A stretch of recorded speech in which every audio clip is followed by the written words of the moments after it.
구독과 좋아요는 사랑입니다. 여러분 반갑습니다. 말씀 창고의 서현 목사입니다. 오늘도 시청해 주셔서 감사합니다. 오늘은 마태복음 26장 26절부터 35절 말씀입니다. 오늘 말씀은 예수님께서 제자들에게 빵과 잔을 나누어 주시는 내용이 기록되어 있습니다. 최후의 만찬이 기록되어 있고 예수님께서는 마지막으로 제자들이 예수님을 배반할 것을 말씀하십니다. 베드로는 결코 주님을 버리지 않겠다고 강력하게 이야기하지만 오히려 예수님께서는 3번 부인할 것이라고 말씀하십니다. 오늘 이 말씀을 통해서 우리에게 주시는 하나님의 마음을 함께 묵상해 보기 원합니다. 26절부터 말씀입니다. 그들이 식사를 하고 있을 때에 예수께서 빵을 들어 감사 기도를 드리신 후 떼어 제자들에게 주면서 말씀하셨습니다. 받아서 먹어라. 이것은 내 몸이다. 그리고 또 잔을 들어 감사 기도를 드리신 후 제자들에게 주시면서 말씀하셨습니다. 너희 모두 이것을 마시라. 이것은 죄사함을 위해 많은 사람들을 위해 흘리는 내 피, 곧 언약의 피다. 내가 너희에게 말한다. 나는 이제부터 내 아버지의 나라에서 너희와 함께 새 포도주를 마실 그날까지 다시는 포도 열매로 만든 것을 마시지 않을 것이다. 그들은 찬송을 부른 후에 올리브 산으로 향했습니다. 그때 예수께서 제자들에게 말씀하셨습니다. 내가 목자를 치리니 양떼가 흩어질 것이다 라고 성경에 기록된 대로 오늘 밤에 너희는 모두 나를 버릴 것이다. 그러나 내가 살아난 뒤에 너희보다 먼저 갈릴리로 갈 것이다. 베드로가 대답했습니다. 모두들 주를 버린다고 해도 저는 결코 버리지 않겠습니다. 예수께서 대답하셨습니다. 내가 진실로 내게 말한다. 바로 오늘 밤 닭이 울기 전에 너는 3번 나를 부인할 것이다. 그러자 베드로가 외쳤습니다. 주와 함께 죽을지언정 결코 주를 모른다고 하지 않을 것입니다. 그러자 다른 제자들도 모두 똑같이 말했습니다.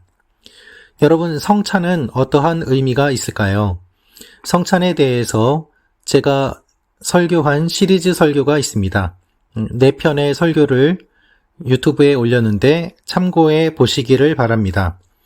예수님께서 성찬을 제자들에게 나누어 주십니다. 지금까지 예수님은 제자들과 함께 먹고 마시며 지내셨습니다. 그런데 오늘 식사하실 때에 빵을 나누어 주시는 이 내용은 다른 식사와는 다른 특별한 식사였습니다. 왜 그렇습니까?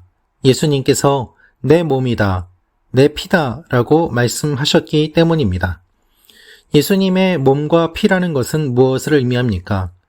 이 땅의 것을 먹는 것이 아니라 주님의 살과 피를 먹음으로 말미암아 하나님의 백성이 됨을 의미합니다. 또한 함께 먹음으로 말미암아 한 가족이 됨을 의미합니다. 주님이 그들 안에 거하심을 의미합니다. 여러 의미가 담겨 있지만 우리가 기억하고 오늘 말씀을 통해서 볼 수 있는 것은 예수님께서 십자가를 지시기 전에 제자들에게 주님의 모든 것을 나누어 주셨다는 것입니다. 주님은 모든 것을 쏟아부어 주시며 제자들을 사랑하십니다. 특별히 주님께서는 그들을 끝까지 품으십니다. 배신하는 제자가 있을 것을 아시면서도 예수님은 그들에게 자신의 모든 것을 주신 것입니다. 여러분, 이것이 주님의 사랑입니다. 우리는 하나님께 이렇게 이야기합니다. 우리에게 안 좋은 일이 일어나고 큰 사고가 일어나고 사건이 일어나면 하나님께서 이것을 모르셨는가? 아신다면 왜 이런 일이 일어나도록 방치해 두시는가? 라고 말입니다.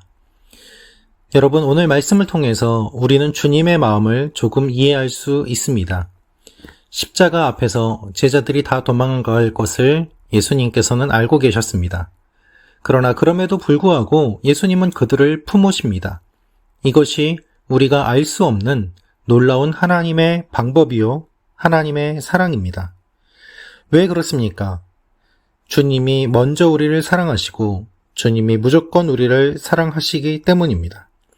예수님께서는 제자들에게 이렇게 말씀하십니다.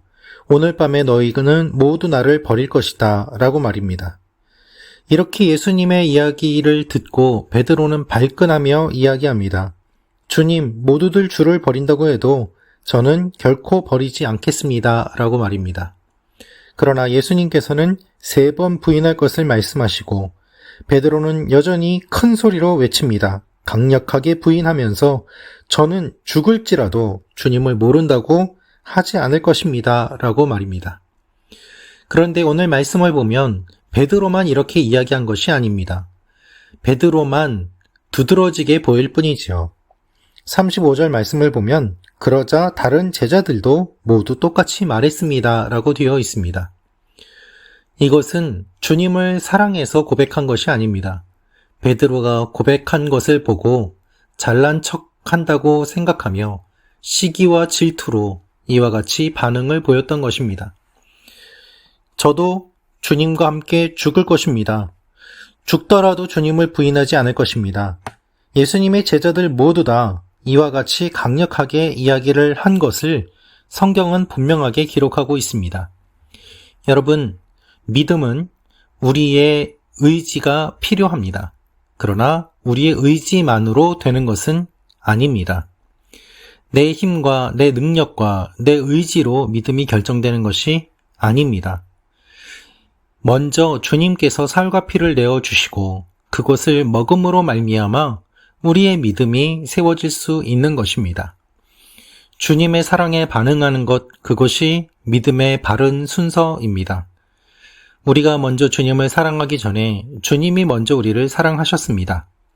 내가 먼저 믿습니다 라고 해서 믿어지는 것이 아니라 하나님께서 먼저 우리의 마음속에 믿음의 씨앗을 주시고 그것이 자라나게 하시고 믿어지게 하시고 그리고 우리를 인도해 주십니다.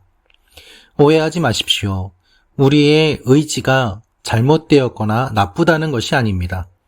우리의 의지가 얼마나 연약한지를 우리가 인정해야 한다는 것입니다.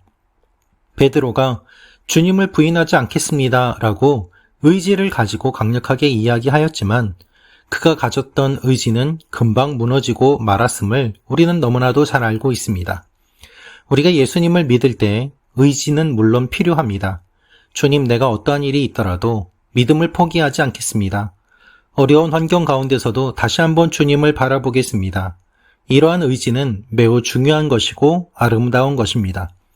그러나 우리가 더 깊이 생각해 보아야 될 것은 이와 같은 의지조차도 하나님께서 우리에게 주신 것이라는 사실입니다.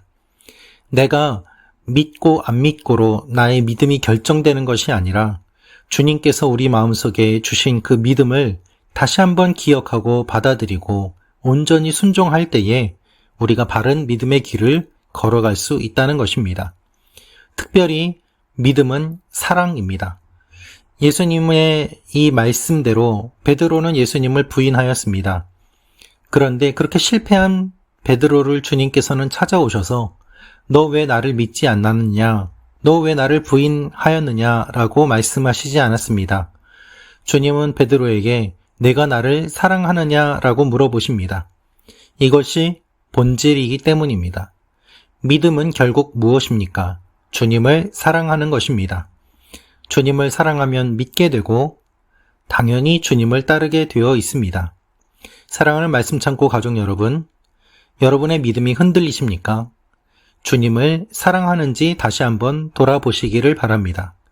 우리의 믿음은 결국 우리가 주님을 얼마나 사랑하느냐, 그것을 통해서 알아볼 수 있기 때문입니다. 주님은 우리에게 모든 것을 내어주셨습니다. 우리는 이러한 주님의 모습에 어떻게 반응하고 있습니까? 오늘도 주님께서 우리에게 주신 것들을 기억하며 주님을 사랑하는 마음으로 나아가는 여러분과 제가 되기를 원합니다. 그리고 주님의 사랑을 받은 사람으로 이웃을 사랑하며 나아가는 여러분과 제가 되기를 원합니다.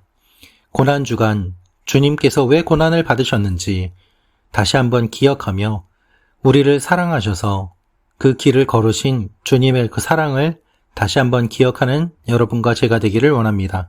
기도하겠습니다. 살아계신 아버지 하나님, 주님께서 살과 피를 우리에게 주셨습니다.